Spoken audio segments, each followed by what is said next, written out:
unidentified flying object. I'm Jack Oswald, and you're listening. This is Hudson Hammond, and you're listening to... I'm Richard C. Hoagland, and you're listening to... I'm Art Bell, and you're listening to Dr. J Radio Live. We have an unidentified flying object.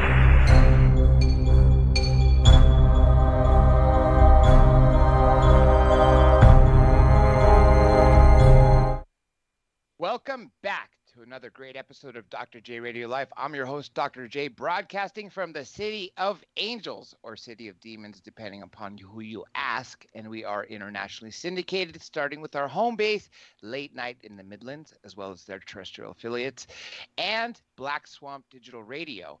And also we have in the UK, Deprogrammed Radio and their affiliates, or terrestrial affiliates, in London and Leeds. Now, we always bring you great shows, but today is another super great show because it wasn't exactly what I first perceived when I first booked it. It wasn't until I started talking to the guest much further that I realized that this is going to be much more explosive than I already knew when I first was actually going through the book myself. And I'm throwing out their hints and I'm stalling for you folks. That way you could check out all the social media. So you could probably see and read the bio of who my guest is. And if you haven't already seen so and done so, well, then I'll introduce him myself. It happens to be the author of The Inheritance, Poisoned Fruit of JFK's Assassination, written by Mr. Christopher Fulton. Christopher, welcome to the show. Thanks for having me. I appreciate you having me on. It's a pleasure. It's actually a pleasure of talking to you earlier leading up to this show, and we're going to have an explosive time for now. And you said something very telling, actually, earlier. You don't know how long you could keep doing this. You don't know how long you could keep talking about this subject. And I know we'll get to that, but that should tell people listening right now, this is a game changer. What they're about to hear is so explosive that Christopher has already done time for this, federal time in the United States, U.S. prison system. Let's go back to the story of JFK and his assassination, or even before that.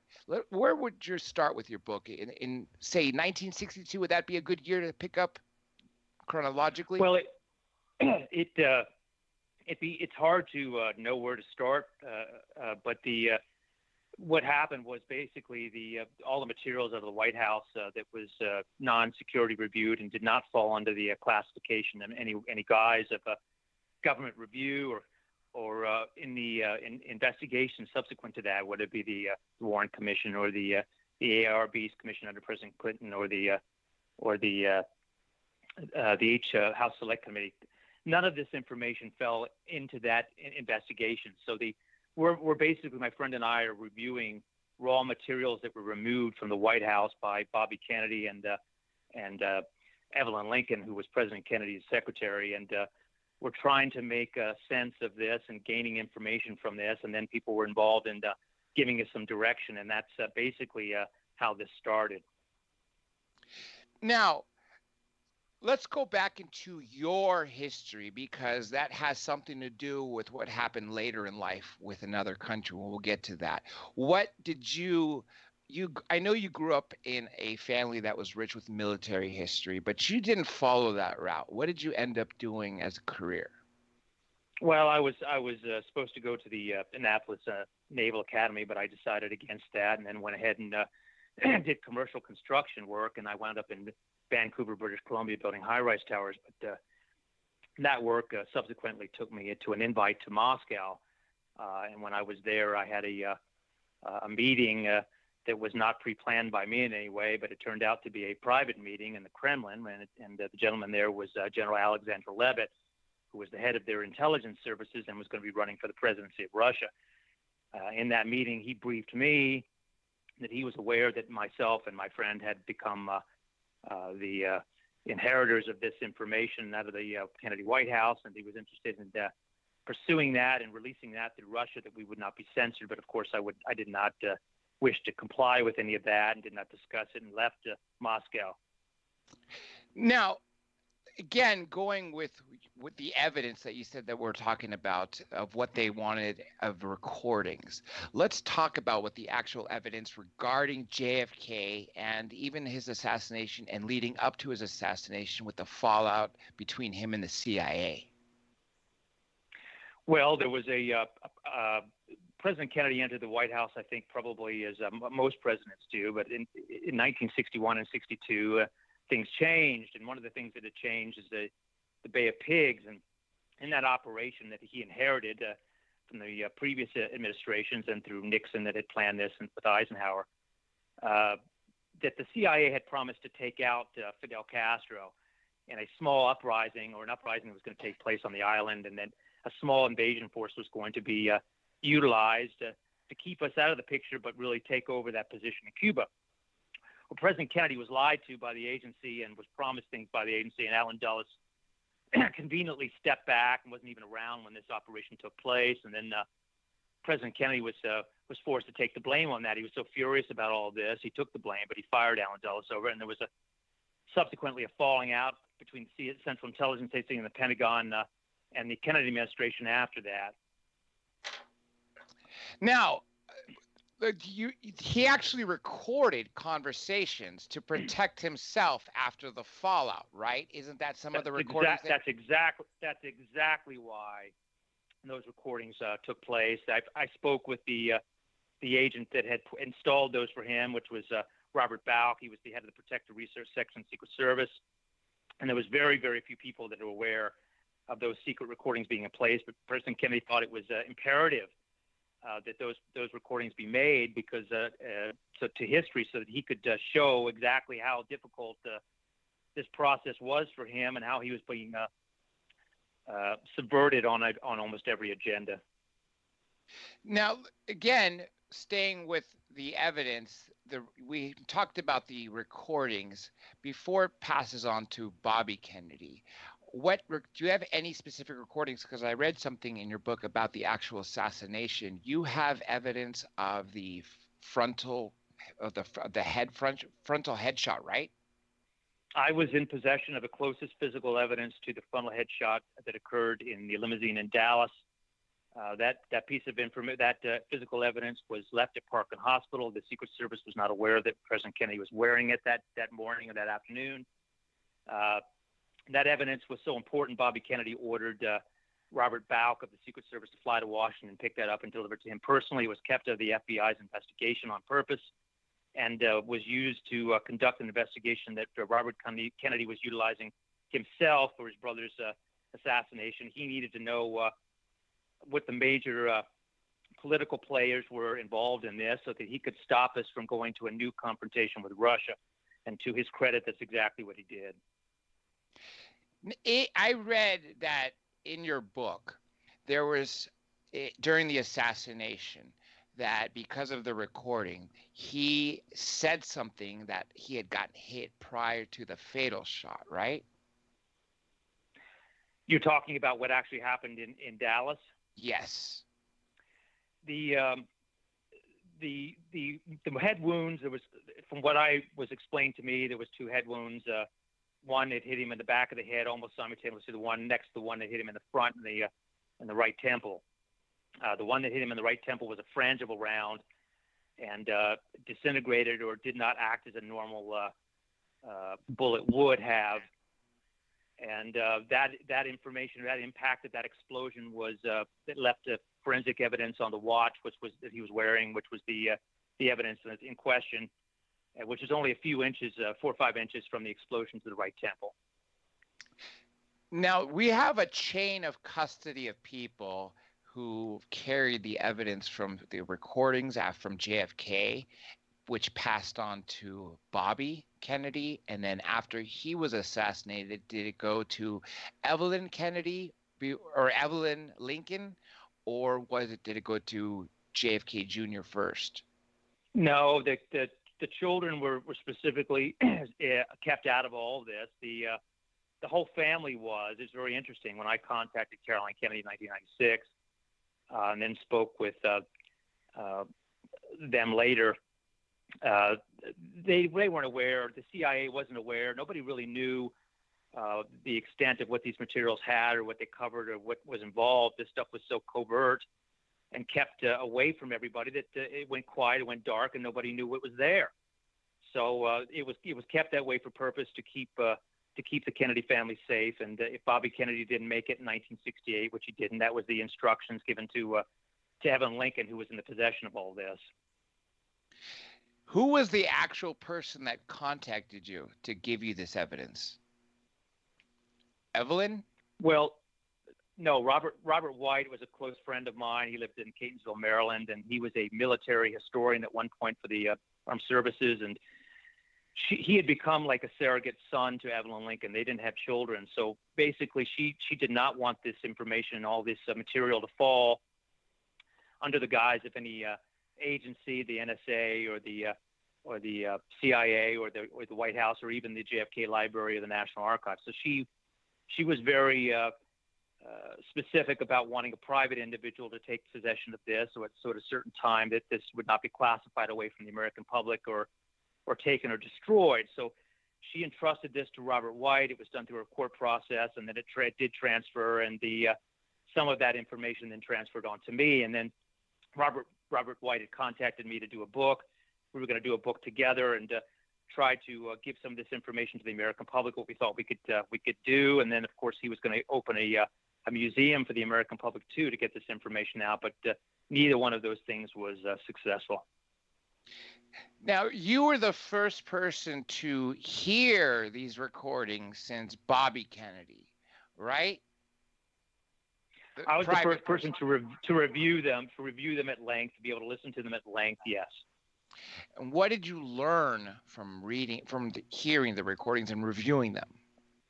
Well, number one, it was an amazing honor, but you're sitting there listening to a very young and very ahead of his time president of the United States, who was a constitutional president, was working on behalf of the American public. He was way ahead of the intelligence curve. He couldn't trust his own intelligence people anymore, and he was working on the kind of an outside situation with people in the private sector to gain intel and to directly contact heads of state so that he could circumvent problems before they could get out of hand. And he was utilizing this as a purpose so that he would not be able to go through channels that already had plans in place since World War II to subvert the directives that he was giving. And there's a lot of interesting things on there. I mean, there's a contractor that calls him personally on the phone and notifies him that there's missiles being erected in Cuba. This is long before the CIA's overfly of Cuba. Yes. For the Cuban Missile Crisis. Yes. That's right. So, and there's many other things on there that are very eye-opening as to how things are happening and how things actually are. I know people have taken credit for things in his administration that should not be given to them. They belong to the president himself, and there was many other eye-opening things involved in that, and some things private to the Kennedy family themselves. Now, you actually did time in prison, which is something I mentioned. What led up to that happening? I mean, obviously, the United States, at the federal level, wanted you to say something, or they were, you were subpoenaed to testify, right? And so, how did you end up incarcerated, essentially, from being someone who had visited the Kremlin, having a lucrative career in commercial building? I mean, you were doing fine as a private citizen, and this ended up leading you to doing time, hard time. Yeah, as this material transferred, I was contacted by the Canadian Intelligence Services, who had informed me that what we had, and then also that they contacted their CIA mirror in the United States. Everything was still okay at that point, and I was briefed on this in the Kremlin, and my friend was briefed by President Reagan, who had asked him to come meet with him in his offices in California. So President Reagan had instructed us to say, listen, you guys are going to know more about this assassination and this coup that took place in the United States than the current president of the United States or any of us. He said, what are you going to do with the information? He said, we don't want this coming out from a foreign government. And of course, it's an American problem that should be resolved by the American people. And he asked that we pray on this, but he thought that the government had become our biggest problem and that it should become public. So he did say that Robert would be called to testify before the Assassination Records Review Board, and they would try to confiscate and classify the materials that he had that had directly come from Bobby Kennedy. And of course, that's exactly what happened. As this moved along, I thought my responsibility was to contact the Kennedy family and return the evidence to them and let them make a decision about it. I did so in 1996. I contacted Caroline Kennedy through Sotheby's. That was Warren P. Whiteman Jr., who was the vice president of Sotheby's at the time, who had handled the Jackie Onassis sale. And I said, well, listen, let's set up a private situation. They could repatriate this. And of course, Caroline Kennedy came in. She reviewed the material for about an hour privately, and then said, I have to take this to my Uncle Ted and review this. I said, I'm not discussing it at this time. So there was no transfer that took place. I was left with no directive, and the thing continued. And as it continued, Robert White decided that that he was going to take the course of taking some of this stuff to public auction in New York to raise funds to help promote the idea of getting this book out or getting the museum open. I was subsequently kind of pulled into that, and then when this started to become public, Donald Trump had got involved in late 1997 and had offered his help of trying to push this forward through Trump Tower. And then Robert White was actually issued a subpoena by Frank Hunger of the United States Justice Department. That was on January 9th, 1998. The subpoena was pretty broad-based, encompassing, and it was very firm. And it said, you're going to come in, you're going to give us all this information. It's whoever's touched this or has any access to this is also compelled to testify. That meant me. And there's going to be no two ways about this. And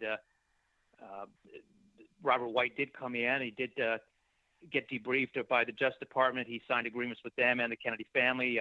Very important information was taken from him. I remember there was the signed, it was an autopsy by Admiral Berkeley. That was one of the original autopsy pieces that was held by Robert Kennedy. Some of Robert Kennedy's letters and materials from 63 and 65. Personal records of the president, the Secret Service details and their agents, and the seating placement, bubble top, and advance sheets from the Secret Service. A lot of what had happened in Dallas, the materials that was raw evidence in this, was confiscated and classified. My material that I had was deemed to be such a concern to change the official narrative that they said, no, we're not going to allow him to testify in front of the ARB. We're just going to issue a sealed warrant, an indictment from a tax position 6 years earlier, and pull him in. And that's what they did. And then they put me on a situation where I got extradited. I was put on the top 10 most wanted list briefly.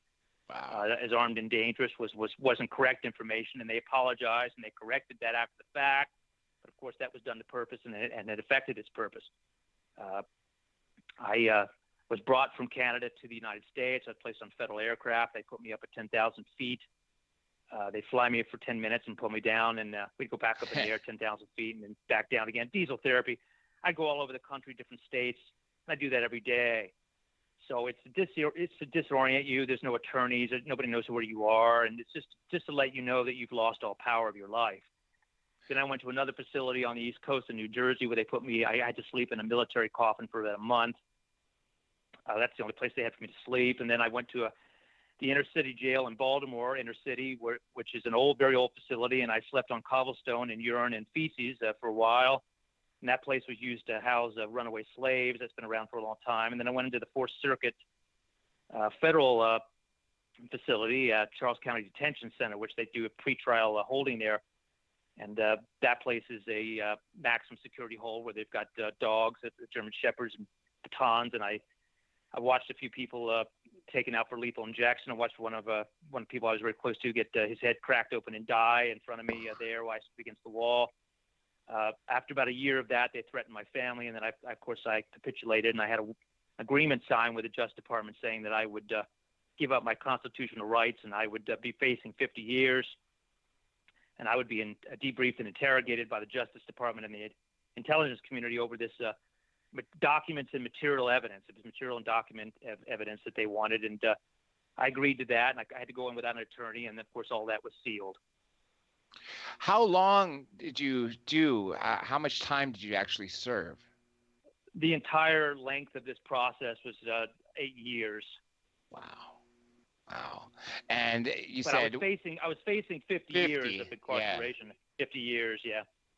Now, why does the United States government have, this is something you told me before the show, and I actually mentioned it at the very beginning, that you don't know how much longer you could be doing this for. Why is there such a fear or danger of what you possess and what is now written in a book that anybody can read? Well, that's a great question, and I'll give you the answer to that. The Justice Department, their instructions on all of this Kennedy matter, they're the ones in charge of this, and their instructions are to not follow. There's not going to be any prosecutions that are going to come up from the John F. Kennedy assassination. So they're instructed just to bring in information and classify it as deemed necessary. So they're not interested in reopening this in any way. Their instructions are not to reopen this case, and the only way they can reopen this case is if a Kennedy family member came to them directly with physical evidence and instructed them through the state of Texas to open up a murder case. That's the only way that was what would be able to happen, as far as I was told. So it doesn't really matter what you say in a book or even what you have. What really matters if you have evidence that's non-tainted, that has a chain that's still, conducive, that you can take into a federal court and change the official narrative. If you can change the official narrative, that subverts our whole United States system.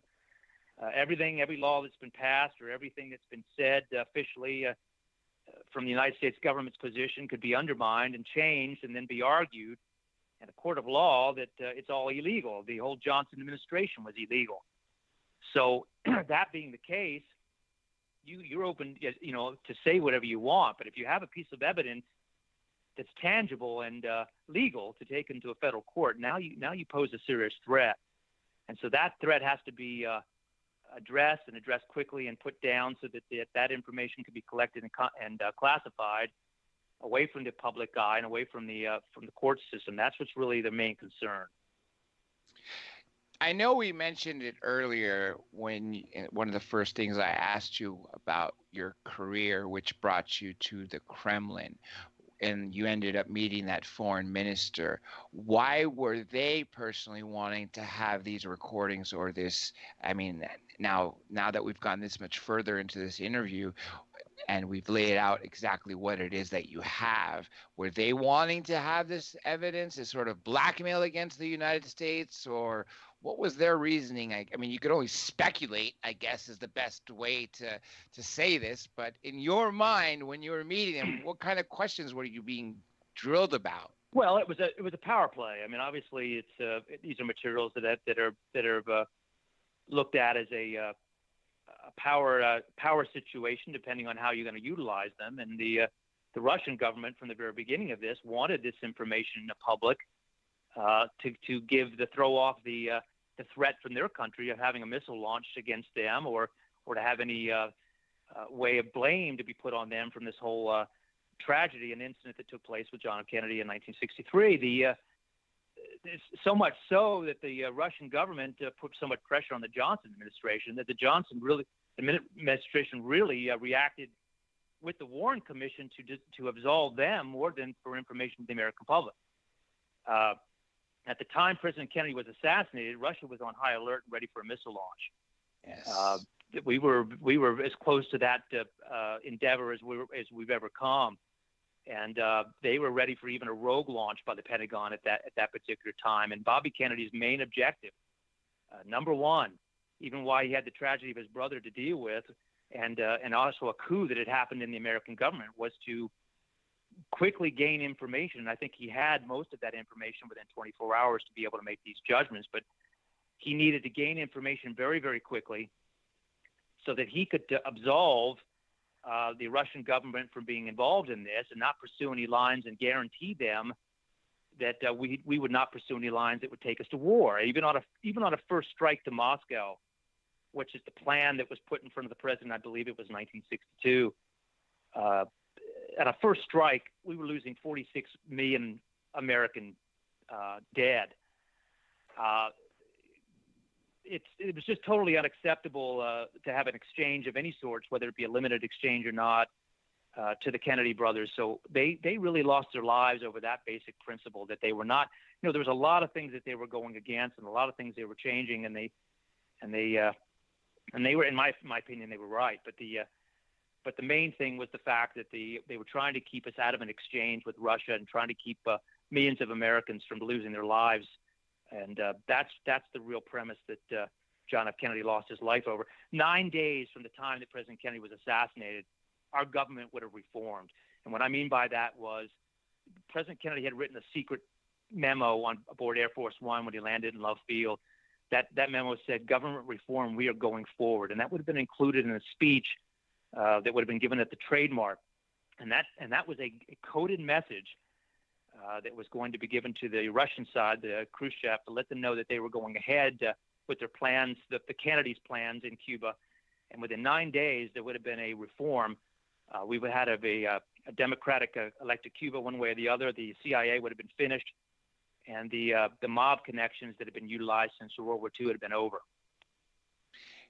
Bobby Kennedy essentially prevented World War III. Is this what you were talking about when you were talking about essentially the nuclear missiles killing, well, anywhere? I think anywhere where they would hit, even if they target somewhere in Midtown USA, you still have multi-million people dying from the hydrogen bombs at the times that they had in the 60s.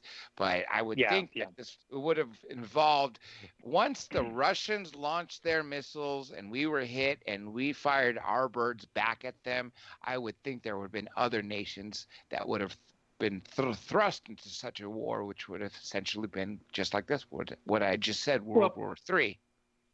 President Kennedy felt that once an exchange happened, there would be no winners. And the idea was that, and this started developing after World War II, the idea was if you take Moscow out on a first strike, that would cripple their government, and the country would be left in ruin. They would have no way to continue. And even on a first strike basis, and these are numbers coming out of the Pentagon, we'd still lose at least 42 million American civilians at that time.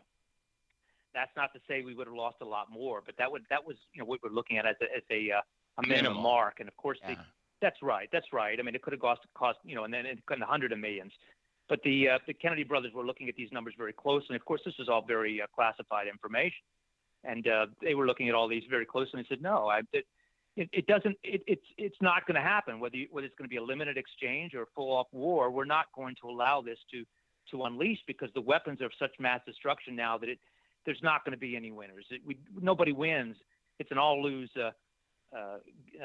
thing. So that basically, President Kennedy put his life on the line and said, listen, this isn't about me just being a president that comes and goes. This is about whether we continue as a peaceful world, whether our nation continues in a democracy and a way that we understand it, that our values that we understand survive. And of course, his brother understood the importance of all this as well, and so did Jackie Kennedy, who was who understood the dangers and significance in this. I've read her wills that she made in 62, 63. She was terrified. She was terrified of an assassination happening, and very aware that that her husband had a falling out with the government, and that they were very much at war. And so this could have happened at any time, and they were very aware that this was a potential.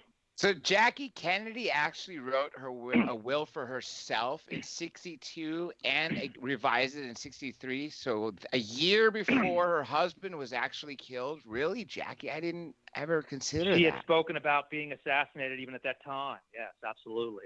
They were very much aware. And of course, their understanding of it may have been a false flag assassination attempt to put pressure on the president of the United States to change his position and force him into an invasion of Cuba.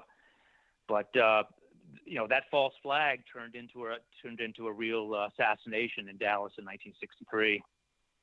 Now, the evidence that you had was not in the House Select Committee. When was it declassified? That's a very good question. I know that the House Select Committee, it was still classified to them, and then I believe it became declassified somewhere. And don't quote me, but I believe it was 93, which was just a year or so before I received the material. So I believe that's when that material was declassified. And then, of course, the declassification of that was only to the part of who was involved in the transfer of evidence. Before that time, you didn't even know the evidence existed. There was nothing out there that gave you that real information.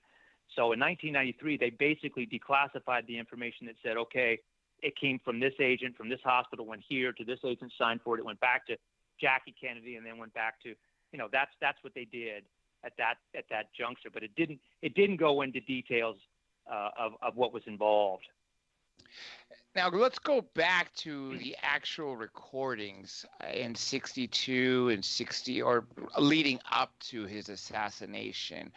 What else did you learn from them that Kennedy was recording from these other people, that since he had the falling out of the CIA, and it's been speculated that the CIA was behind the hit. Some people suggest Johnson, or that Johnson's use the CIA at it. There's a lot of evidence that points that even that George Herbert Walker Bush, who recently passed away, played a role in the assassination.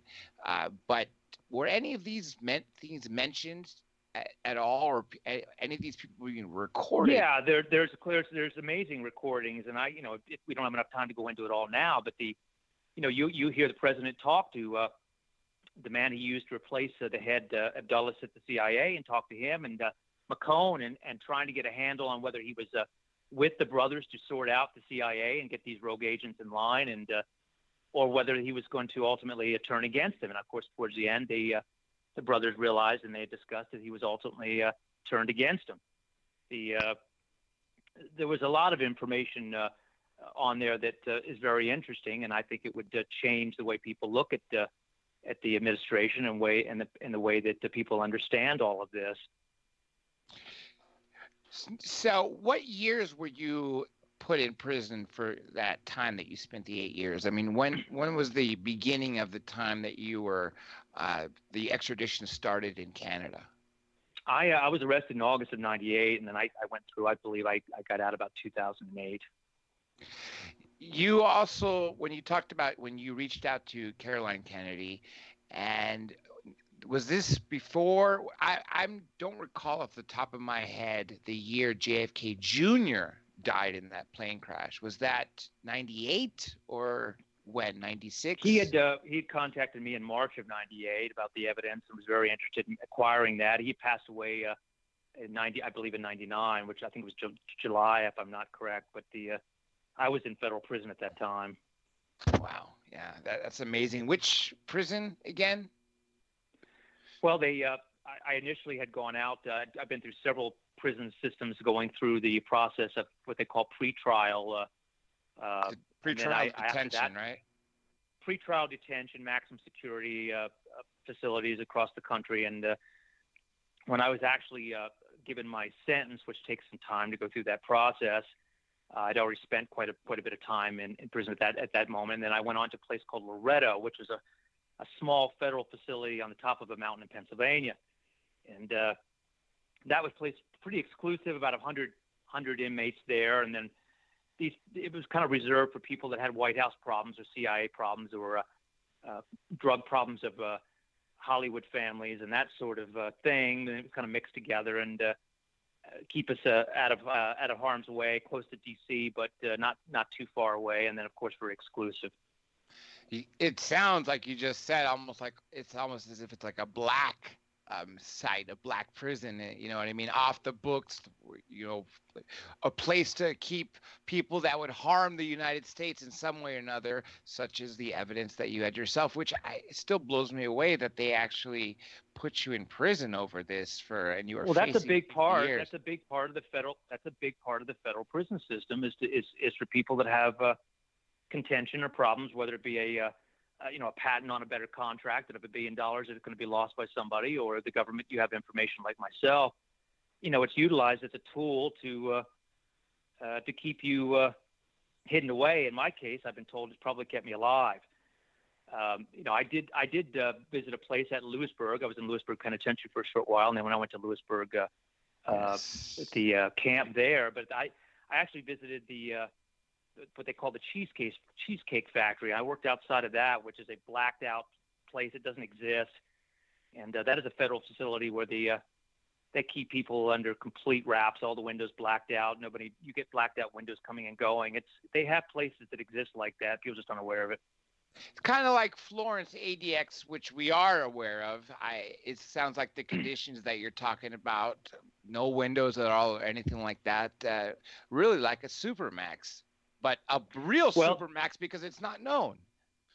Supermax is a very real thing, and once you fall into the federal system, depending on what they get from you and what they need from you, and when they're done with you, you realize this is a very dark hole that you don't climb out of. Anything that happens on a Federal Reserve stays in a Federal Reserve. Whatever goes on is kept there, and you're just lucky if you make it out. And I just was lucky to get on the other side of it and be able to continue on. I wanted to put all this behind me. This is not something I wanted to be in the position to talk about. I would hope that it'd be another person doing it, not myself. But I happen to be the last person still alive, that can address this. My mother, who was subpoenaed to testify in this case, is now deceased over this. My lawyer is deceased over this. My friend is deceased over this. JFK Jr. is deceased over it. It goes on and on. So I really don't have anybody to tell this story but myself, and so I felt obligated to the American public when Donald Trump released this information from the National Archives, and my name appears in the National Archives under the investigation of the Assassination Record Review Board, and I was hoping that this information some of it would come to light, but it did not. We did an investigation, a 30-day investigation with the National Archives about the files, some of the files on this, and of course they're missing. They're gone. They've been pulled. There's no government agency receipt for this. They're just to the National Archives' credit, they say that it did exist. They know that it exists, but they're just missing. You're still dealing with problems, I would think. Are you still being threatened with by the government for what you have written? I mean, since the publishing of this book, has it caused any more ruckus in your life? The government basically had told the federal system when I left that they were done with me, that they were through, that they had accomplished whatever they needed to accomplish with me, and then they wanted to know where I was going and what I was going to do, and they kept tabs on me for a little while. But as far as that's concerned, no, there's been no threats or anything of that involved in my life, and I'm happy to report. But like I said, it comes down to information if you're going to be taking it to federal court, and that's one of the things that they questioned me about. If I was working with the Russian government, if it was going to something that would be put place in federal court, was who was involved in that process, who was helping us, who we were working for, all that sort of thing. So once they did that investigation, they got the FBI behind it and got the information they needed and classified what they had to. I guess so far I'm able to stand here and talk to the American public about it. Now, obviously, JFK's assassination is still talked about today, and the lone gunman theory, I think there's only 10% of the population believes it, as opposed to 50 years ago when a higher number believed it. But obviously, people are smarter than that. Even the Zapruder film, by looking at that, the way his head jolts back, you could tell that he was hit from the front. And another theory that emerged was that there was another shot that actually came simultaneously. So when you hear 3 gunshots, there's actually apparently 5, but that were coming. Two of the shots came at the same time as another. Did you hear anything like that?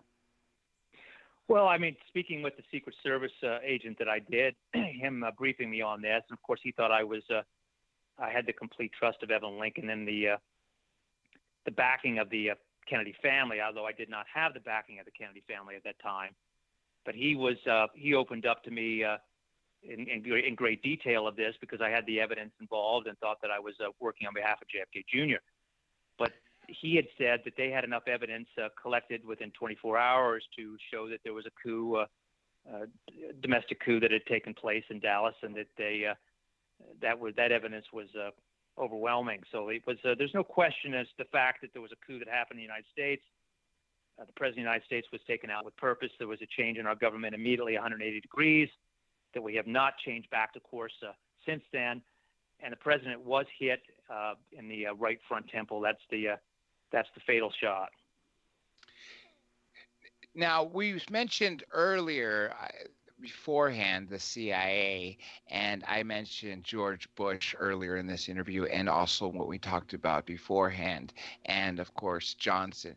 Now, did you say George Bush's name did appear or did not appear in the recordings, or if anything that JFK? No, I have no information on him specifically. I do have some information on Johnson, but I didn't have anything that had to do with George Bush specific. President Johnson, on the other hand, did make private agreements with Robert Kennedy. Robert Kennedy had lost all power in the Justice Department within 24 hours of the time that he was there, the assassination of his brother, and had to make a lot of decisions very quickly, which he did. The evidence that was involved, there was a infighting between the Johnson administration and the FBI to turn that evidence over to them for classification. Robert Kennedy did not want to do that. There was legal maneuverings that took place. Robert Kennedy did sign agreements through Katzenbach and so that he would not testify and not disturb the Warren Commission's findings, that the information he would be given in a way and secured that the Johnson administration didn't have to worry about, but he did keep back some pieces of information to keep his position to show that there was a coup in Dallas. And he went on as a U.S. senator.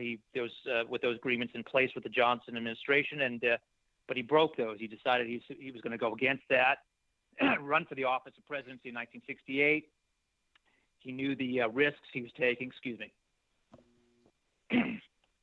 He knew the risks he was taking in that. He notified Johnson about that, and Johnson was not going to run against him and step down for his taking the position on the ticket. But of course, he did not make it, and those instructions were very clear. If he did not make it, that this information was to be kept very, very quiet and not put in a position where it was going to harm the Kennedy family, the children, or put the country in a position that we could run into a severe problem. So Robert Kennedy was placed in an impossible position for one human being, and he handled it the best he could. One of the listeners has a question. I could answer it, but I'm going to let you answer it. It's, what's the difference between the CIA and the FBI? Well, the FBI is a domestic investigative body, and the CIA is an international intelligence gathering service that is supposed to be reporting directly to the President of the United States. However, their directives have changed dramatically under Eisenhower. They signed special agreements that were private that gave them total immunity, even for their people that were working with them in any capacity under national security. So they cannot be prosecuted or made to be debriefed in any way, even to the President of the United States. Now, the Kennedy administration did not know about that at the time, which was heartbreaking. But the CIA operates globally with impunity, and they've been doing so since after the war. And then, of course, the idea is to take us to a kind of a global controlled economy through the U.S. interests, and that's the way that we keep control and keep us out of conflicts that would be severe or serious. But it's just taken us down a long path where the American public has been diminished. And one thing regarding the CIA and FBI, a lot of people don't know this because Hollywood does a good job of using CIA in the United States, but CIA cannot act or do anything domestically without having a domestic agency attached. So, for instance, if the CIA wants to get involved with DEA to raid a house. They can't just go, or the CIA is watching, say, the cartel leader, right? That's in the United States. Well, they cannot go directly to that cartel or get a warrant without having a domestic agency attached, such as the FBI. So out there, everybody listening, Hollywood does always throw in the CIA as, the mainstream enemy of the sort, but really it could only act, just like Christopher said, internationally. That's what it's meant for, answerable to the president. Now, another question for you that I have to you is, do you still have a connection with Caroline Kennedy? Because she tried to run for something. Isn't she an ambassador right now? I believe she was an ambassador for a short while, but I never had any direct dealings with Caroline Kennedy. I had dealings through Sotheby's in New York, where she had come in and reviewed the material that I sent to her for review. But her information came to me through Warren Whiteman. So Warren Whiteman gave me her directions back, and then I never got to speak to her after that in 1996. So I have never directly spoken to Caroline Kennedy about this. What do you hope by this book being published? What do you hope to gain? Well, Evan Lincoln had stated the citizens of our country were denied information they had a right to know. And President Kennedy believed that the American people would make right decisions if they were well informed. And I agree with both of those statements. I think, who am I to disagree with the great Americans that have lost their lives over all this? I mean, President Reagan had come to us and said, listen, this information needs to be made public to the American people at some point so that we can make better decisions and move forward in a positive direction. And so, who am I to alter those individuals' decisions? I'm basically trying to carry out the directive of people that are no longer here, and then I'm kind of the last in line to tell this portion of the story. So I felt obligated to do that. Now, earlier before air, we mentioned someone who wrote the foreword to your book. Let's talk about who that is. That'd be Dick Russell, who was very, very well respected in this whole endeavor, and a great writer and kind of a genius person. He met with me to discuss with me to see if all this information came true to him. And of course I met with him for about an hour and a half, 2 hours. And he figured out fairly quickly that all the information that I had to say was pretty accurate. So he's written about 13 books, I believe, and some of them with RFK Jr., which is Robert Kennedy's son. So he had said, yes, I'll write the foreword for this book. And that's what he did. And I'm very happy that he decided to do so.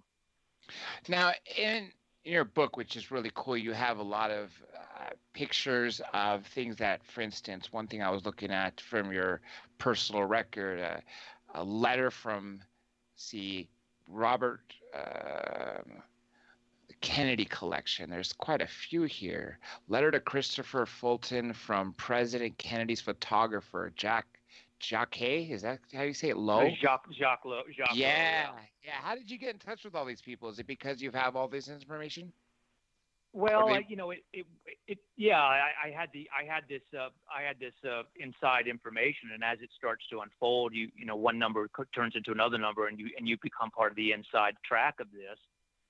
Jacques Lowe was President Kennedy's personal photographer. I think he actually met Bobby Kennedy first, and then he spent a lot of time with them in the White House. Photographs. Some of the best photographs that the American public sees are by Jacques Lowe. It's just incredible, touching, warm family type photographs.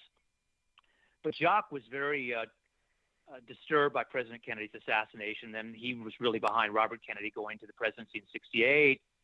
And then, of course, he told me that once Bobby Kennedy was taken out, he was done. He was totally broken, and he actually left the United States for a very long period of time, as did Evan Lincoln. His President Kennedy's secretary was very scared. She left the United States and came back at Robert Kennedy's request to help him gain the White House in '68.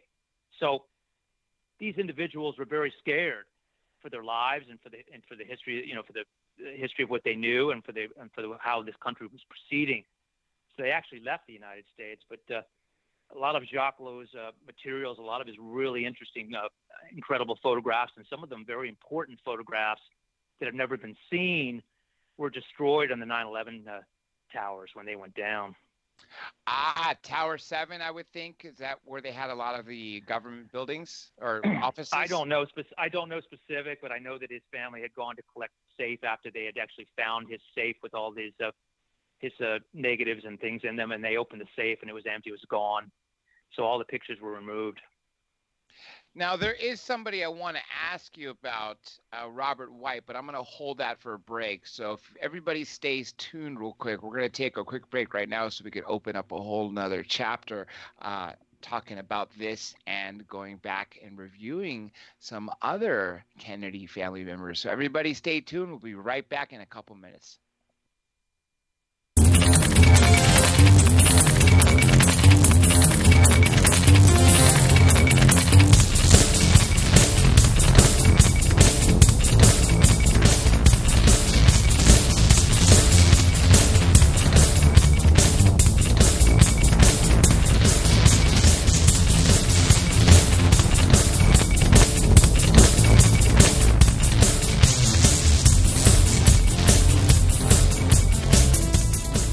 The L&M Radio Network offers a moderated chat room at www.latenightinthemidlands.com. Just click the chat and listen page from the drop-down menu at the top of any page on the website, or click the Listen Live button at the top of the homepage at www.latenightinthemidlands.com. To the believer, the evidence is overwhelming. To the skeptic, there will never be enough. Hello, everyone. This is Kevin Malik. And this is Jennifer Celsi Malik. And we're your hosts, Paraversal Universe, live every Friday at 2 p.m. Pacific, 5 p.m. Eastern, 10 p.m. Grand Meridian in the UK. And Saturday mornings in Australia, here on the Late Night in the Midlands Radio Network. We invite you to join us as we check out the mysteries found within the 8 categories of the unknown and unexplained. Join us as we interview the top minds from the prospective fields as they share theories and information regarding these unsolved mysteries. Brought to you by the Northern Wisconsin Paranormal Society Limited. So for excellent talk radio, check out Paraversal Universe, where all paranormal perspectives apply, Fridays on L&M. Tired of the third dimension? Then tune into The Empowered Lightworker as we look at the incredible changes happening on this planet now. I'm author and channeler Caroline Oceana Ryan. Join me as I speak with authors, musicians, psychics, shamans, ET experiencers, people with insights that take us out of the illusions of everyday life and into new dimensions. Join us for The Empowered Lightworker, Tuesdays at 12 p.m. Pacific, 3 p.m. Eastern. You're on LNMRadioNetwork.com in Studio B.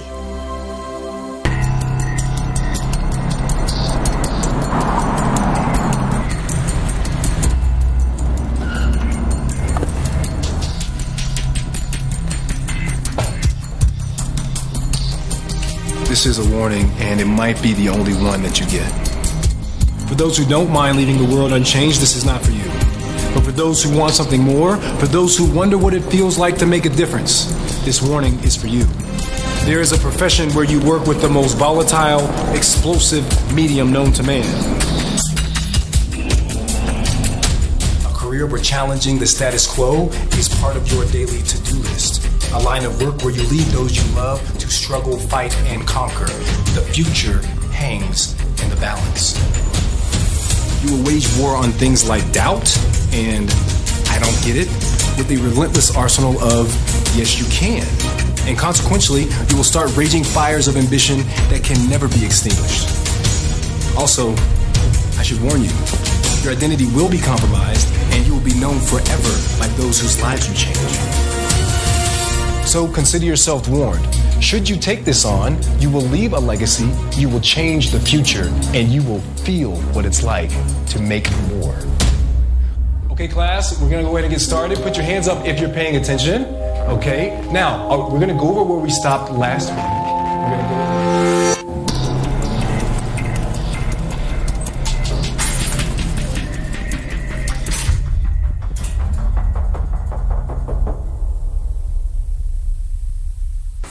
First time I tried Vicodin, and it was laying around my mom's house. And then I kept taking them whenever I could get them. I didn't know they'd be this addictive. I didn't know how far I'd go to get more.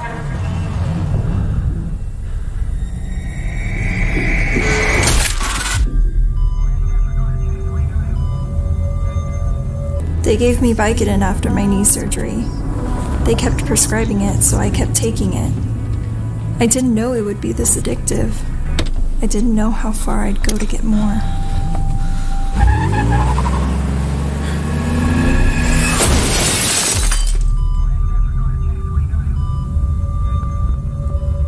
Opioid dependence can happen after just 5 days. Know the truth, spread the truth. L&M Radio Network, shining in the light of truth, 24 hours a day.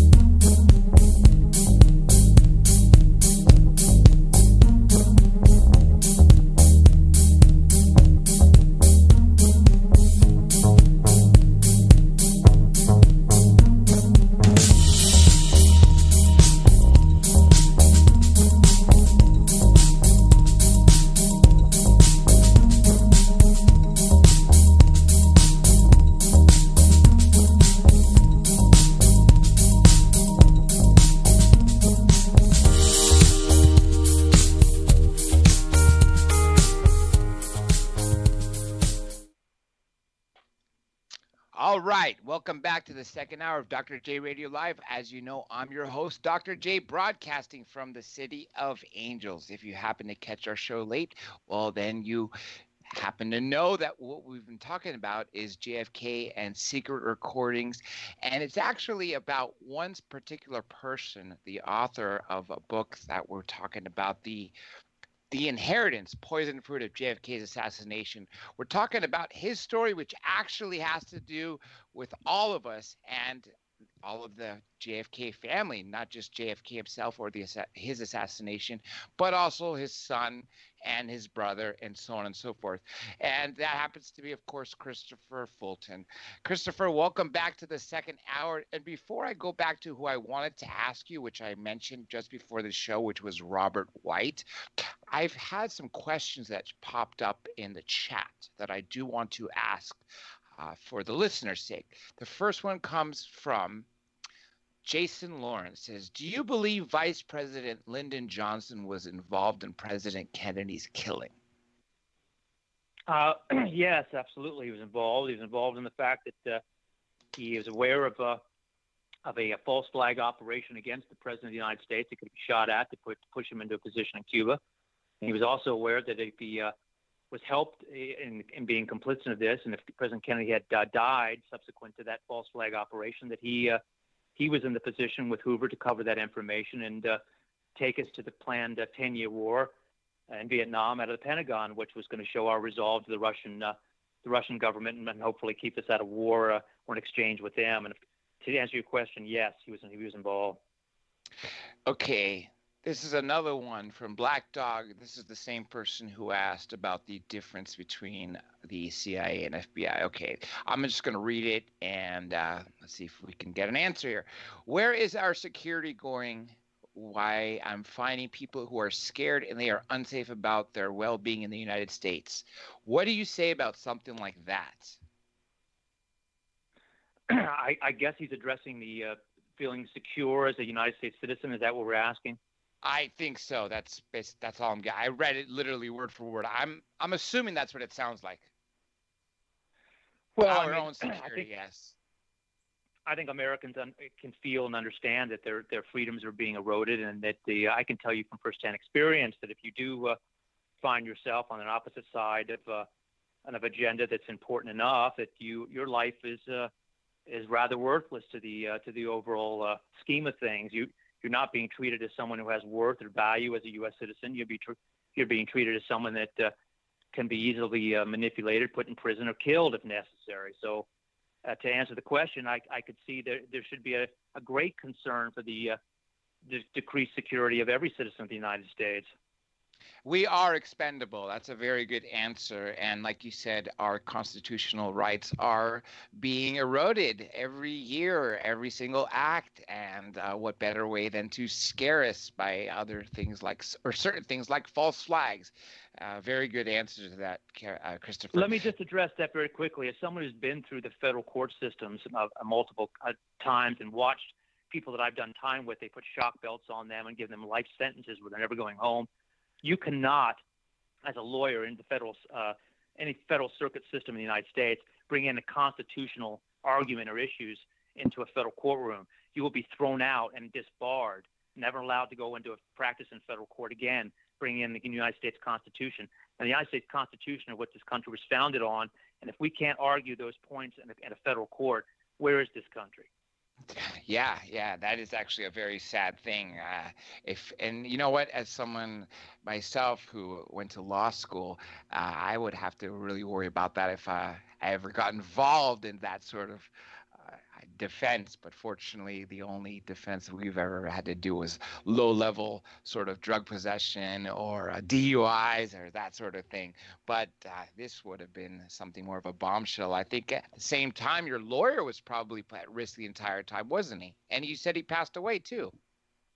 Well, yeah, I had a lawyer that was working, that was my personal lawyer, who was not able to operate in federal court. And then I had a lawyer that was from a very prestigious law firm in D.C. that was handling my case, that it was also working with Ted Kennedy.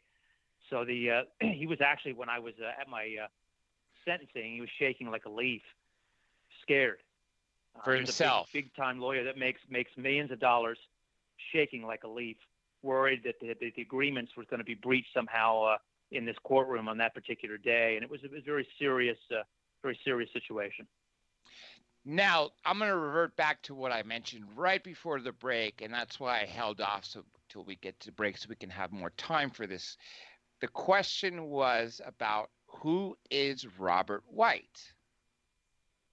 Robert White was a man that lived in Catonsville, Maryland, and he was in the military for a brief time. I believe he did some curating historical stuff for the U.S. Army. But his passion was really U.S. history. And he got involved with Evelyn Lincoln because he was a great lover of John F. Kennedy. And this thing grew over time to where he became basically all the people that had bombarded Evelyn Lincoln over the years from the American public. He was trying to handle that for her, with her. And then it came down to where she could just deal through him and trusted him. So over the years, it just became like a family member. And then it became apparent to her at the time that she, I think, was the last catalyst. She was not invited to Caroline Kennedy's wedding, was snubbed for that. And she felt that she had been forgotten by the Kennedy family. And she had visited President Kennedy's grave every year since the assassination, and been extremely dedicated and loyal, not only to the Kennedy family, to two brothers, but to the United States. And she's been treated terribly in the press and been misquoted and all these other things in the press, and it's a horrible travesty. But the reality of it is that he'd become a trusted part of her family, and she was the one that said, "I'm going to John F. Kennedy Library or the archives or anything else," which is terrible to say. But what Bobby Kennedy's intentions were to take the country back. We look what his intentions were to keep this evidence secured and to keep it from being destroyed. She kept that to her dying day, and Robert White was the end result of that. Now, speaking of the Kennedy family, I watched a recent documentary about the cursed bloodlines, and there was an episode specifically on the Kennedys, and I had the honor of interviewing the lawyer who represented Sirhan Sirhan for Robert Kennedy. Now, do you think that the people who killed JFK were the same people who killed Robert Kennedy to silence him, essentially the CIA and Johnson? Robert Kennedy was aware of all of the concerns and the secrets that were involved, kept from the American public from day one of his brother's assassination. So he knew where all the skeletons were and what was involved with that. And of course, the same reasons that they couldn't let JFK continue, the same reason they couldn't let Robert Kennedy go into the office. I mean, you're looking at when JFK was in office, he was looking at his brother coming in 68 after him, and then Ted Kennedy coming after him, and he would have had a complete turnaround, 180-degree difference of where they had planned for this country to be. And they were hoping that he would have died of Addison's disease in 1962. That didn't happen. He kept a second doctor on board to keep him going in any capacity, as long as he could live long enough to keep the country on course. He didn't care if it cost his life. He just wanted to keep the country on course. And they figured, well, he certainly is going to get reelected for a second term, and then we're going to have Bobby Kennedy to contend with. So the reasons that JFK President Kennedy had been assassinated, the same reasons Bobby Kennedy couldn't be allowed in. He would have taken us back and corrected the course back to his brother's policies and taken us out of Vietnam and probably persecuted and prosecuted a lot of the people that were involved. So they weren't going to let that happen. JFK Jr., do you think that was an accident, or do you think that was also a thwart to silence him as well? Because in all honesty, most people would have thought that he would have run for president and probably would have won. Well, John F. Kennedy Jr. was an attorney. He had the most powerful political magazine in the country of George. He wanted the information quite desperately and quite seriously from me. He had met with other individuals to get information on his father's assassination. He had a private meeting with Castro to gain information and insight from him. And my understanding was going to take all this and put it in an expose when the time was right through George Magazine and release it to the American public.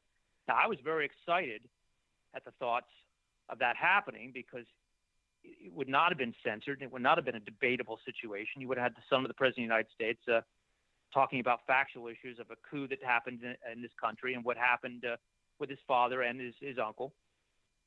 And I think it would have changed the nation. I think it would have changed our political situation. It would have altered the course of the history of this country. And where we are right now, we wouldn't be here right now almost definitively if he'd kept on course. Things would have changed. And there's been a lot of evidence from a lot of people who have looked into it that the plane crash was, in fact, there was just so many things wrong. I mean, he was an experienced pilot. I couldn't tell you much. I'm a skydiver, so I only have a skydiver's license, which is governed by the FAA, not a pilot's license for an aircraft, which is a whole different thing. But from what I've read and from what I've interviewed people, that he was a skilled pilot, and what he ended up, how he died, it was very suspicious and all that. So that just... Well, in talking with Robert Bauch, who was I guess in the Secret Service from Roosevelt onwards and knew all these gentlemen intimately and had been involved with many aspects of secrets of the United States. I mean, he basically said that Truman had told him the only thing new, the only thing you ever learn is what you're not allowed to know, what was kept from you. And there's what happened and what you see what happened. So absolutely, there's the American public has been blindsided for a very, very long time on what they're allowed to know and what the actual information comes out to them. So I can't really speculate on that crash, but I can tell you I was very disheartened when I heard about the news when I was in federal prison. We lost an important, very important link in our historic chain, and someone who could have really affected a dramatic change in this country. Yeah, I definitely agree. And he was on course to do so. And like you said, he had that magazine, George, was very popular. And it's very unfortunate. Secret Service, you mentioned the Secret Service. How many Secret Service agents have you spoken to throughout your entire life involving this material and the assassination of, I guess you could even say, of Junior, the three of them? Well, four in total, four agents that were involved in all this. Were they able to tell you anything that the public doesn't know that you're able to tell us without violating anything that's confidential? Well, I mean, the one agent that gave me the most information was Robert Bauch, who had actually picked up the evidence and worked with Robert Kennedy in this capacity to help him keep that information separated from the FBI and the Johnson administration. Of course, he was looking at a promotion at the time, which he had to step back from, because that promotion involved him being part of the intelligence segment of this, and then classifying this information, which was against what he wanted to do, what Robert Kennedy wanted to do. So there's a couple other agents that I talked with, and the one was involved in the transfer of this at Parkland Hospital that was in Dallas, and the other one was the head of the Secret Service at Fort Sorrells in Dallas, and then there was one I can't mention. Yeah, understood. Exactly. Just like I said earlier, and you told me, if it's classified, absolutely, we have to honor that, and for good reason. We don't want any harm to come to you or anybody else for that. Now, Evelyn Lincoln, what year did she pass away? Did you ever have any correspondence with her? Or Evelyn not Lincoln passed away. Lincoln. That's right, Lincoln. Evelyn Lincoln passed away in 1995, and my contact through her was through everything that Robert White had inherited, all her letters, all her notations to what things meant, meetings that had taken place in secret, all the memorandums out of the White House, all the private recordings, all the physical evidence that she had collected, and people that were involved that were close in on this, including the French government. Robert Kennedy and Jackie Kennedy had contacted the French government. I think this was during the funeral, or maybe it was just before the funeral, and asked the intelligence services of France to look into this as well as them and see what they would come up with. And of course, they came up with the fact that Lyndon Johnson was involved in this, and that they said that according to their findings, they were going to cut off diplomatic relations with the United States. Lyndon Johnson contacted the French government and said, "You do that, and I'll dig up every American dead from World War I, World War II across the country. I'll shut your whole country down." Wow. So the French had to capitulate and step back. But there was no love lost between Jackie Kennedy and Robert Kennedy and Lyndon Johnson. And of course, everybody sees this friendly atmosphere. That's a manipulated Johnson tactic that he utilized even moments after the assassination, when he brought Jackie Kennedy up there to look legitimate as he took the oath of office on the Air Force One. That's right. There was actually a lot of, like you said, what's the proper word? But I don't want to say discomfort, but a relationship that was, they didn't see eye to eye is a good way to put it, between Robert Kennedy had entered Air Force One when it landed in D.C. And this is just after the assassination. Johnson and all his people were there, and he scuffed all of them, walked right by them, with just absolute disgust of these people to get to his brother's coffin. And there was absolute hatred there. But what he had to do is he had to understand that there was much more involved than just his brother's death. And like I said, to Robert Kennedy's immense credit, he took on the challenge of keeping this country in one piece. And that the Russian government had told me they suspected that Robert Kennedy was going to effect a coup and take the Johnson administration away. And the FBI was also looking at Robert Kennedy at possibly doing this. So they were trying to keep very close contact with him and keep tabs on him and know what he was going to do and how he was going to do it. But he kept the country in one piece and kept us out of war, and it's an amazing accomplishment, really. Have you spoken to any of Robert Kennedy's children? I have not. I've been told that they've been talked to about this book, and specifically, and their commentary, from what I understand, was that they wanted to see what would happen before they wanted to make a public statement about it. And I can understand that family has suffered great losses over all of this, and there's been agreements put in place, and a lot of power families come and gone since that time. And so I don't know what their agendas are, what their obligations are, and so it would be nice to have some support on their end. But if it doesn't come, then it doesn't come. Do you hope at some point that your book will be turned into a documentary? Are you in any talks with any filmmaker or anything like that? Well, there's always that possibility, and of course, the positive of that would be it would reach more people in the United States, and would have access to being seen worldwide. And of course, that's a very important thing in my circumstance. I've lost my family member over this, and I've lost friends over this, and I've spent a good deal of my life in federal prison over this. So it's something that I think the American public has the right to know, and I think it should be discussed, and at whatever level it can be, so that we can move forward in a better way in this country.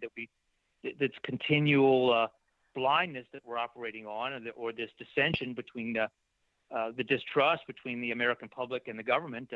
At some point has to be resolved, or I don't see how we can move forward in any real strong and positive way. This book, since you've had it released, what has been the general reaction from people that have read it? Surprised, shocking, anything like that?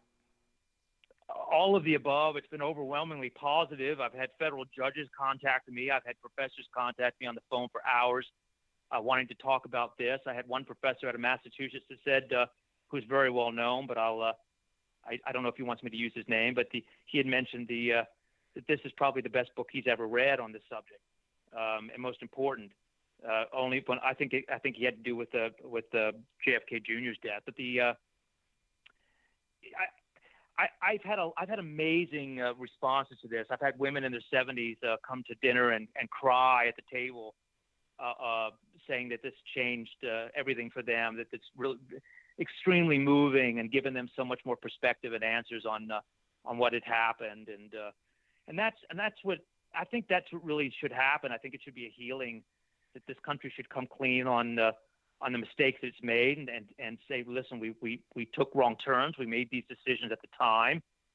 This truth that was made for the American public to keep us out of war, it was done for purpose, and it was done at that time. We thought we were acting in the best interest, or whatever you want to call it. But I think at some point it has to be resolved. And if the nation was doing extremely well and the trust in Washington was there, and we were moving forward, and the American public felt confident, I wouldn't think this would be so important. But considering where we are right now is a direct correlation to what had taken place in 1963, I think we need to resolve this. I think we need to look at it, and I think we need to heal from this and put it on the table, and not go backwards in hatred, or not go backwards to try to hang people or lynch people or any of these accidents that happen, but to look at it realistically from this point and move forward in a way that's not going to be blindsided or leaving us in the dark, so that we can't make decisions as a nation as a whole anymore.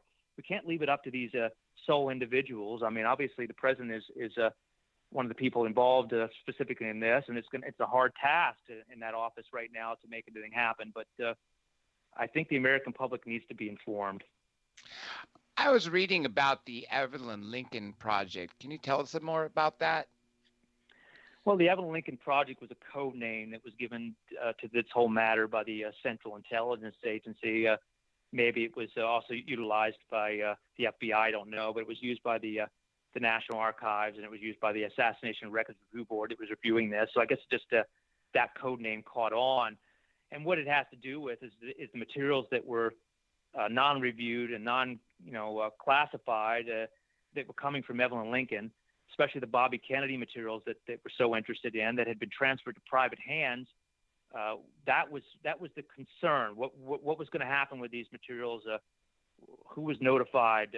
Who was going to be affected by this? And then I believe it was the Security Oversight Office was contacted by the AARB in March 3rd of 1998 and notified that Robert White and myself had information that was national security information that needed to be dealt with. Now, looking through some of the great exhibits and pictures you have in your book, I'm looking at the U.S. Department of Justice case file. It's the letter concerning you in your time in Moscow. It's written in English, but on the top is in Russian. Is that the foreign? Yeah, there was a lot of right. There's a lot of Russian documents that were generated from over there when I spent my time there doing the real estate work, and then the Justice Department was reviewing all of those to see who I was connected to, and if I was working for anybody on an agenda for the Russian government as far as this information to possibly harm the interest of the United States, and that just was not accurate. I would think that when you were in Moscow, I mean, for instance, like I just said, the U.S. Department of Justice case file, the CIA and any other intelligence agencies that deal with foreign people were probably paying attention to you, especially since you were in the Kremlin. You actually made it in there, even though that wasn't what you came to Moscow for, but you still ended up, visiting it. Well, the Justice Department told me they would tell me things like, "Do you remember when you were here or there?" And I'd be like, "Yes." And so, well, we had 2 agents on you at this time, or we had cameras on you at that time. And who knows? I assume that they would be very informed of me being over there at that time and being in the Kremlin. Yes, I think so. Have you ever considered doing a FOIA request, Freedom of Information Act request, on yourself? I tried that one time, actually, while I was in prison. And what they say is, well, you have to list every agency that you're aware of that you might be requesting information from. So you have to know the agency and the person and that's involved and who you're going to direct this to and all this. So it's quite an endeavor. Once you get that information, it goes out, and what came back to me was almost completely redacted, blacked out pages, and a lot of them. So I never really got to see the who has files on me of what and what was said, because it's all came back to me redacted. I've seen some of redacted files from Freedom of FOIA requests, and it's pretty sad. Sometimes you just see a page number and a date, and sometimes even the date's covered. All you see is a page number. It's just literally like a black marker across the whole thing, and then sent through a copy machine, and then obviously sent to you. That's pretty damn sad. George W. Bush was pushed that agenda really hard. He had mentioned to his attorney general that these FOIA requests were going to be blacked out as much as possible, that they weren't interested in answering these materials for national security, and that a lot of the information, President Reagan had told us that most of the hot information that was at the stuff that could have been released through the National Archives of the American public was taken and destroyed by the CIA many years ago. So it was it's not even there for the American public to see anymore or review. Here's another question I'm getting at. This may be someone who had joined us late. Question has to do with, do you believe Sirhan Sirhan was the only gunman that killed Robert Kennedy, RFK? Personally, no. But that's a personal no, opinion. That's great. I have no information about. Yeah. That's all we could speculate at this point. I mean, I could, the same thing with his attorney, who says that even Sirhan himself says he doesn't remember the entire event. Well, the reasons I say that is because from the materials I reviewed, it was obvious that Bobby Kennedy was taking his life in his hands in running for the presidency in '68. I mean, that was extremely obvious, and he was very aware that he might not make that.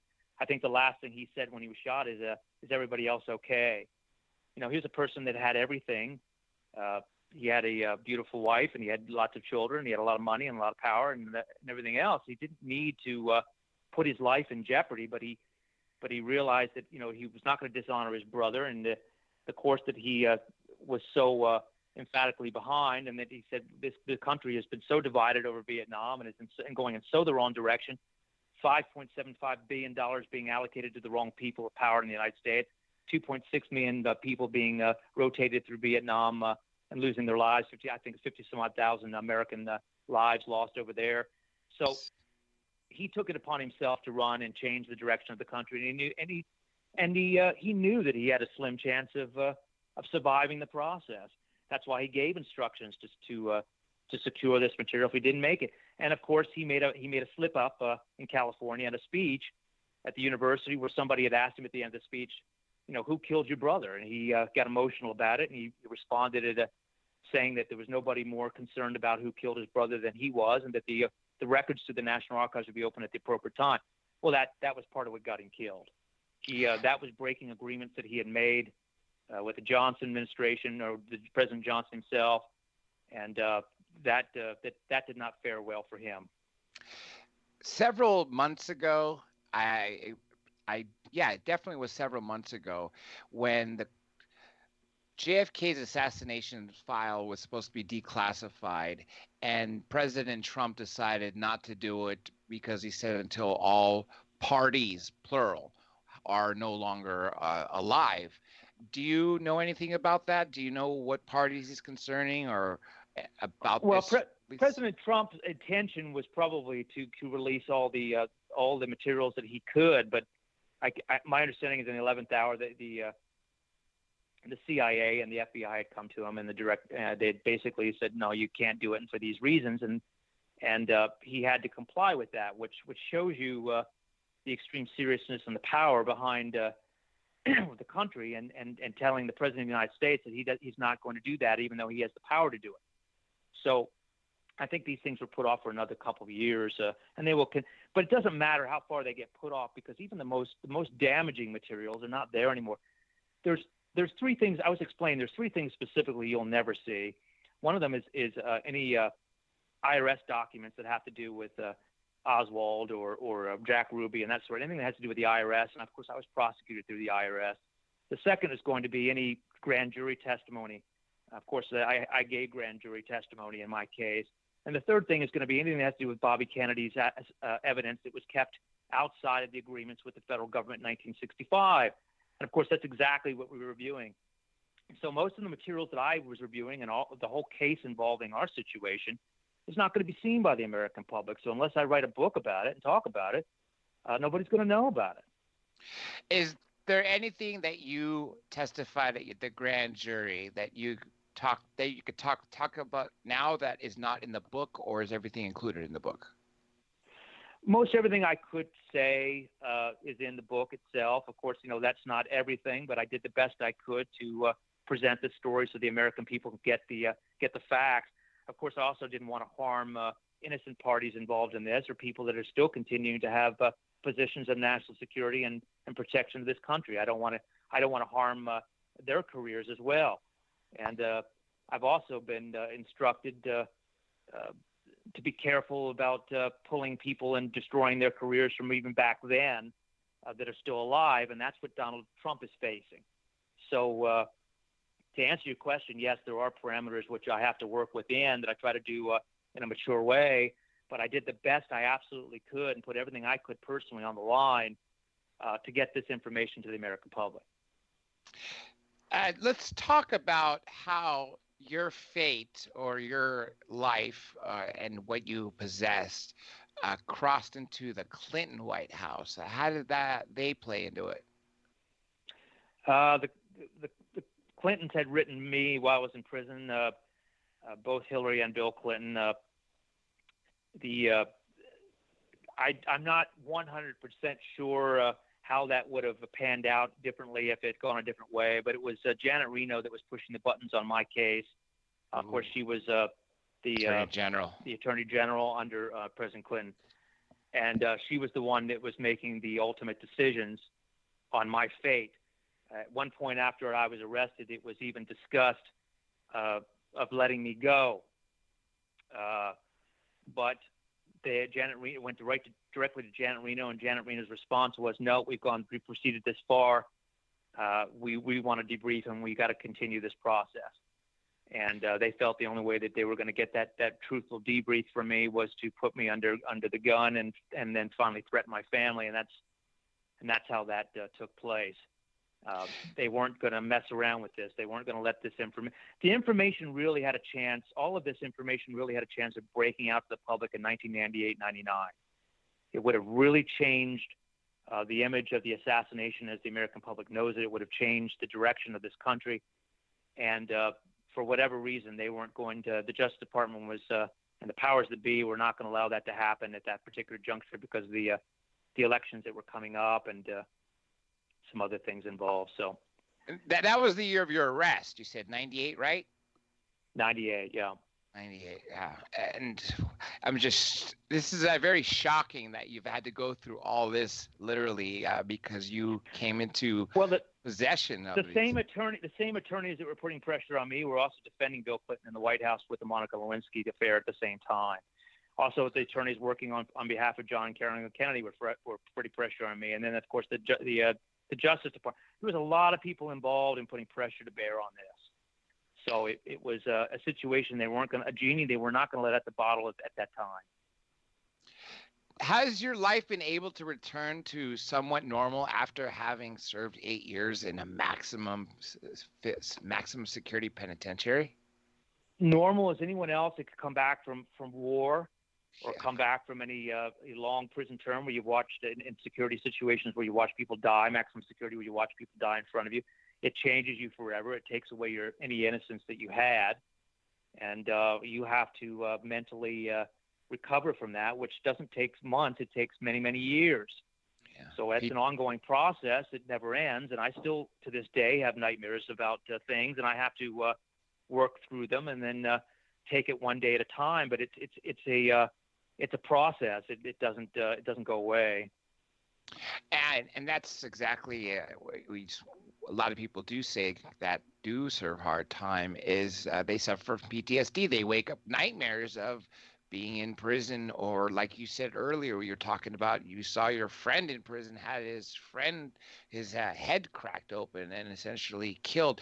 Why did they pursue you in a maximum prison, maximum facility when, and like you said, the FBI puts you as armed and dangerous in the top 10, but why would they do that unless, of course, just to silence? Well, they don't want to share. They don't want to share the real information with the foreign government. They're not going to tell the foreign government they're bringing me in on a national security ticket because of Kennedy information. The Canadian government would be inclined to protect me on that interest. But if you put me under a tax position in the United States and say that it's involved with that, the Canadian government's going to have to cooperate with that. So that's the reason they did that. I want to address the one thing you mentioned. When you come out of federal prison, you're not supposed to talk or associate with people that have been in federal prison. They want you to kind of disperse and act like it never happened. Although you have a federal record and your rights are taken from you and everything else, you're just kind of like this second-class citizen that has to keep his mouth shut. The other thing too is these people that go over, these brave men and women, they go over and they fight for a country, and then they come back and they've watched people die and everything else, and then they've gotten no hard time getting support, and there's been many people commit suicide over the disparity of what they've been through, and they've got nobody to turn to. They've got nobody to talk to about this. And as someone who's been through some of this, and then you come back to a normal type of, as we call society, it's a very, very difficult process. You can't openly discuss these things. It's too harsh, and most people wouldn't want to do that anyway. And you don't want to take them through that ride. You don't want to drag people through that process. So I just want to mention there's a lot of good Americans that die every month, every year, commit suicide because they've got nowhere to turn. And part of the proceeds of this book, we're donating to the PTSD Foundation of America. We're also donating to the JFK Library, Marley's Mutt's positive program, which is it connects dogs with inmates and helps the dogs and helps the inmates find a reason to keep going and a positive change for them. And then the Ronald McDonald House for people that have had premature children that have no way of taking care of that situation when they find themselves helpless in that. So we want to give back a little bit wherever we can from the book proceeds to those organizations. So I just want to mention that. No, that's actually great you're doing that. And one thing about PTSD is one soldier who served in Afghanistan is actually advocating to remove the D out of there, to remove the disorder. It's because it literally just is post-traumatic stress. It's not a disorder, it actually exists. And so I wanted to throw that in there because it is very real. Yeah. There's no doubt about it. Your mind goes through dramatic shifts. No different than if you were if a child sees something that's way beyond its ability to comprehend, and then the child shuts down. People go through these dramatic shifts of reality, and then they have to figure out what that means and how to cope. And it takes time, and it takes a lot of compassion and understanding to get somebody through that. And if they don't have that, they can turn a very negative course, either destructive against the society itself or against themselves. And that's where you see these suicides, or even possibly some of the mass shootings that we're seeing that may be that's really a serious detriment to this country as well. And those mass shootings have actually increased in this last 2 decades. I mean, I remember school shootings, just right there when Columbine happened. That was a big, large event. Prior to that, there was that Texas Tower shooting in the 70s. I don't think a single year goes by where there isn't either a mass school shooting or some other sort of mass shooting somewhere. I mean, like Las Vegas. Well, we have a severe mental problems in this country, and we need to when they need to be addressed. There's a lot of other national security concerns and real problems in this country need to be addressed, and we should have our best and brightest on it. We don't. So it makes me wonder, what are we doing? And everybody else is sitting by, idling by on, they try to get by on raising a family, and what little they can put together to do that. Their time is taken up, and whenever they get any downtime, it goes straight to entertainment. And then that entertainment is channeling them for a certain way of thinking. So we're really being pushed down a road that's not getting us in a good direction at all. It's putting us in a very isolated and more isolated situation. And there's no wonder that people don't feel a cutoff, a lacking in their lives because we're so disconnected. And of course, you've got all this separation as a country that we have now as well. And these are serious concerns. The people that are making the money off this disconnect, they're not benefiting the American public. It's not, these entities, the United States government is there for the American people. That's why it exists.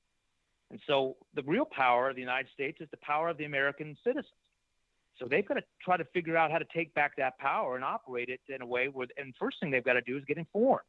They've got to be better informed and educated to what's really happening and what's going on. And I think that awakening is starting to take place, but it's very uncomfortable. And I understand people don't want it. I didn't want it, but I think it's something that has to be done now. You can't let idly by and let somebody else take the reins. It's like me. I have to step up and do what I have to do, and it's the price of citizenship, and it's the price of trying to protect our family, your family, my family, everybody's family. I think it's important. It's what I always say about you have to be proactive versus reactive. You don't want to wait for something bad to happen and then do something. You want to do something first ahead of time. And like you said, being an activist and helping people, dogs, for inmates, that's a huge thing. And I know in hospices, dogs actually help people not only cope with what they're going through, but they extend life. It's been proven through results. That's absolutely true. Yeah. When did you start this program?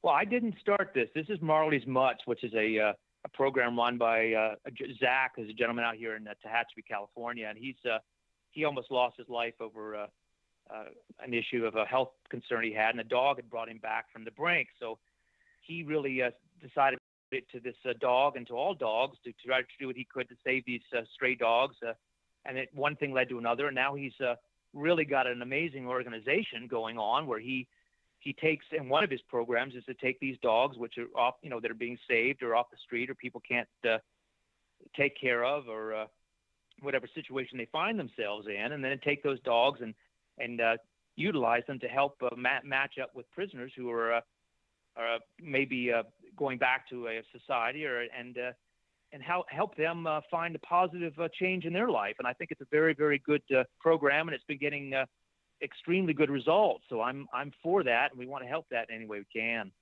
And I'm glad that you're actually, being active. And like you said, proceeds from your book are actually going to that program. Marley's Mutts, you said it's called? Marley's Mutts. They can look that up. Marley's Mutts in Tehachapi, California. Now, going back to Russia, this is a very intriguing thing.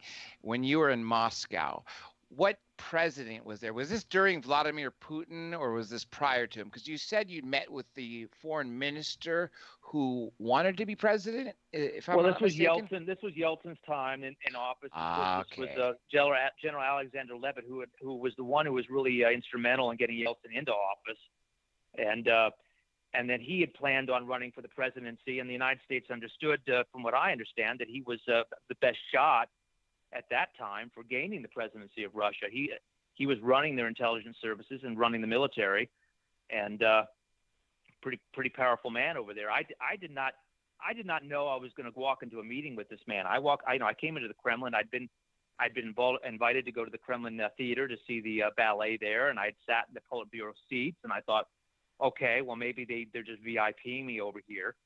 And then I was asked to take a meeting. So I took this meeting and, had an interpreter there. And then I realized very quickly this man was briefing me on what I knew about the Kennedy assassination, what materials had come to us.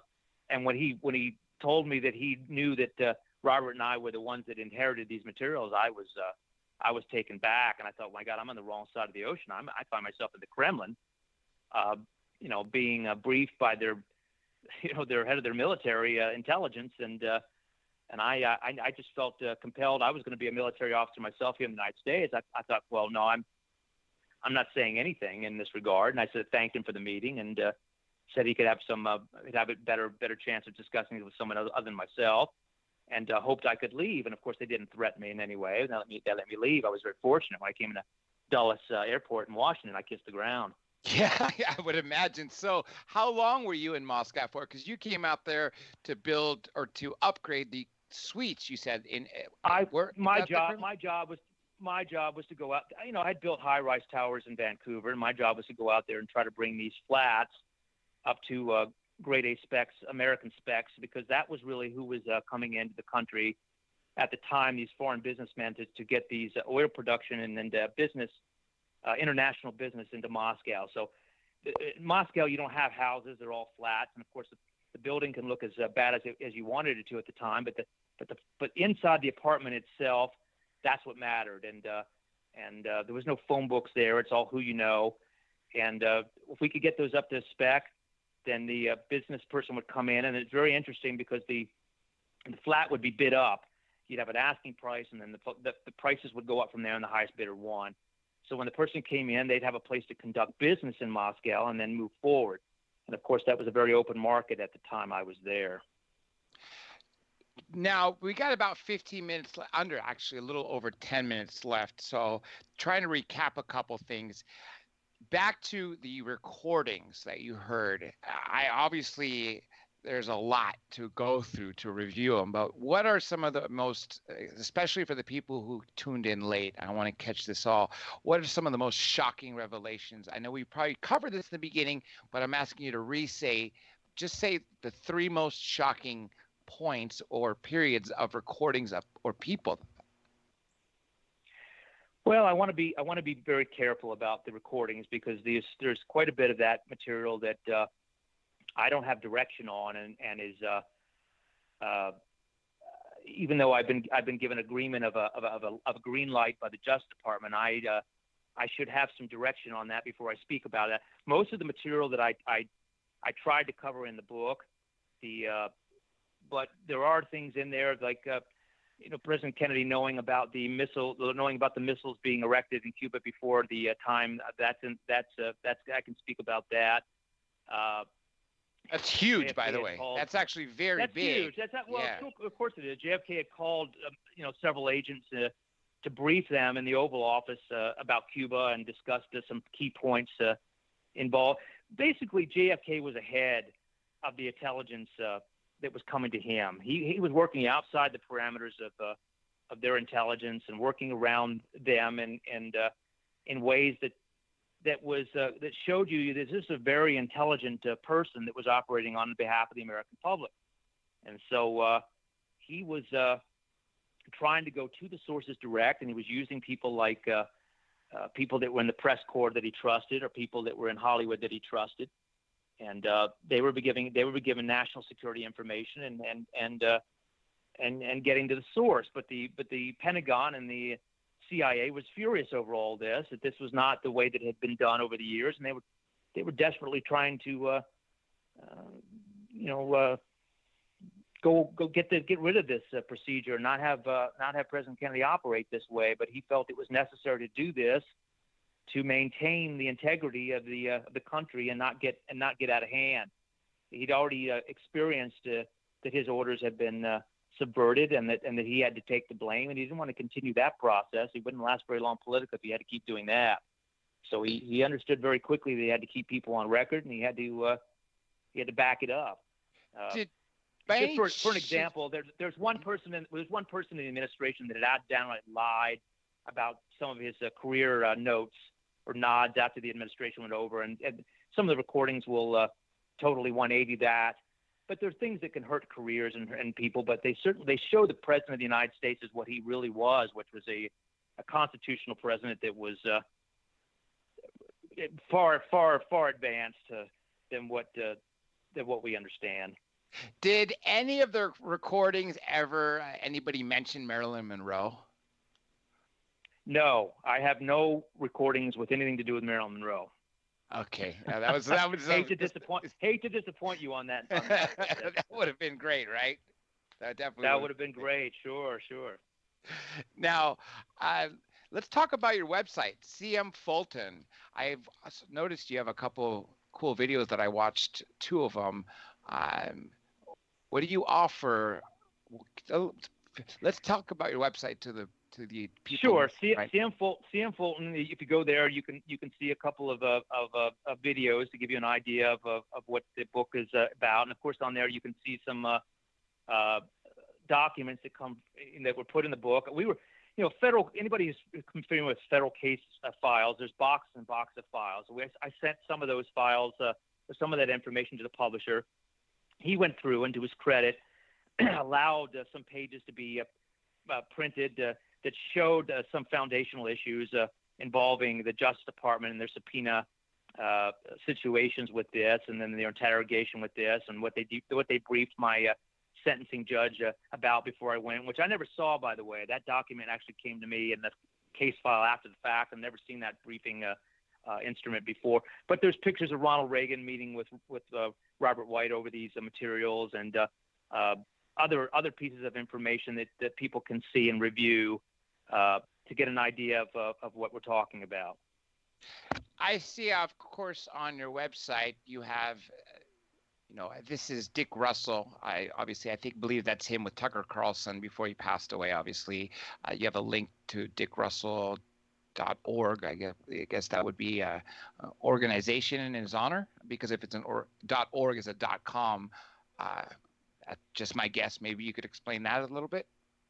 Well, we have a link. I think we have a link to Dick Russell's whatever his site is. But like I said, we're just honored to have him as being part of this, because he's a very well-respected person in this kind of JFK issue, and his contribution to this is very well respected, and the fact that he knows the family, and the fact that he's connected to people in that respect. So we certainly are appreciative of his writing that forward for us in the book, and then I think we just gave a connect back to his website.